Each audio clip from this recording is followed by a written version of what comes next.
Monday's 2-year anniversary of Japan's devastating earthquake, tsunami and nuclear catastrophe is highlighting the country's continuing struggle to clean up radiation, rebuild lost communities and determine new energy and economic strategies. More than 300,000 people remain displaced and virtually no rebuilding has begun along the battered northeastern coast, where the tsunami swept away entire communities. Memorial services were to be held Monday in Tokyo and in barren towns along the northeastern coast to mark the moment, at 2:46 p.m., when the magnitude 9.0 earthquake, the strongest recorded in Japan's history, struck off the coast, unleashing a massive tsunami that killed nearly 19,000 people. In the ravaged small fishing town of Miyako, sirens wailed as residents trundled to higher ground in a disaster drill. In some areas, searches for the 2,676 people still missing in the disaster continued, as workers poked through sand and debris along the coastline. A thin blanket of snow covered the ground in case and numerous warehouses and fisheries once stood. Survivors live in temporary housing farther inland on higher ground, while others have decided to move away altogether. On Monday morning, fishermen, who are trying to get the vital industry back on its feet, lined up rows of tuna and other fish for auction. "It's scary living here when there is an earthquake. It's scary, but I don't plan to go anywhere else. I want to give my own very best, somehow, toward reconstruction of the city," said 75-year-old Kenichi Oi, who had to refurbish his home, just a few hundred yards from the sea, but on higher ground, after the tsunami flooded its first floor. Throughout the disaster zone, the tens of thousands of survivors living in temporary housing are impatient to get resettled, a process that could take up to a decade, officials say. "What I really want is to once again have my home," said Migaku Suzuki, a 69-year-old farm worker in Rikusen, Takeda, who lost the house he had just finished building in the disaster. Suzuki also lost a son in the tsunami, which obliterated much of the city.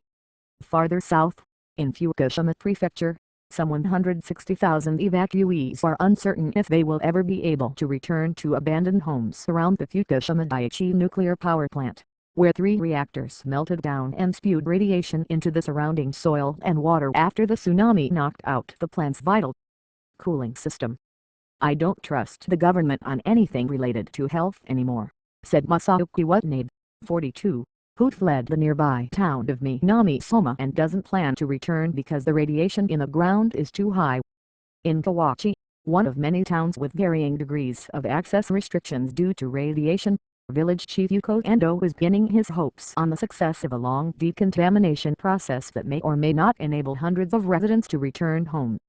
Much of the area is off limits, though some restrictions gradually are being lifted as workers remove debris and wipe down roofs by hand. "Many residents might give up on returning if they are kept waiting too long," he said.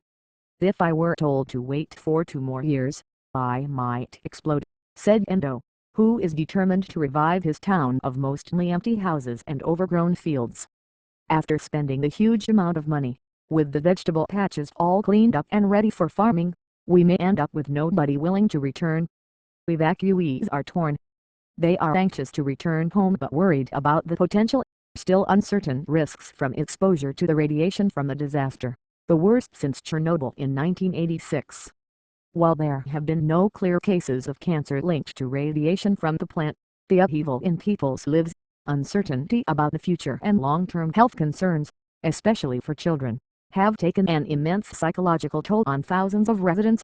A group of 800 people filed a lawsuit Monday in Fukushima against the government and Tokyo Electric Power Company, the utility that operates the Fukushima plant.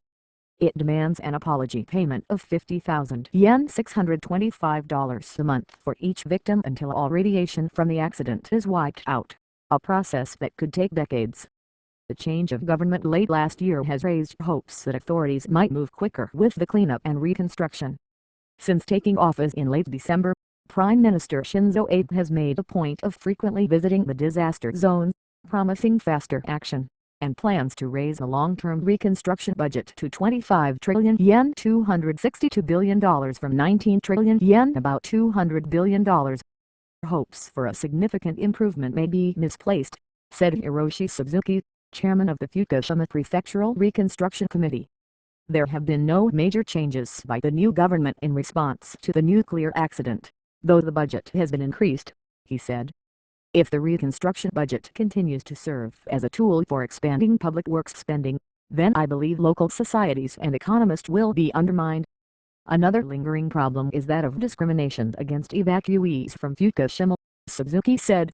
Many fear their children will find it hard to find spouses due to worries over potential long-term harm from radiation. Watanabe, who used to work for a company maintaining the nuclear plant's lighting systems, said his sons are sometimes shunned or taunted by classmates who say things like, "Don't come near me. You're radioactive,"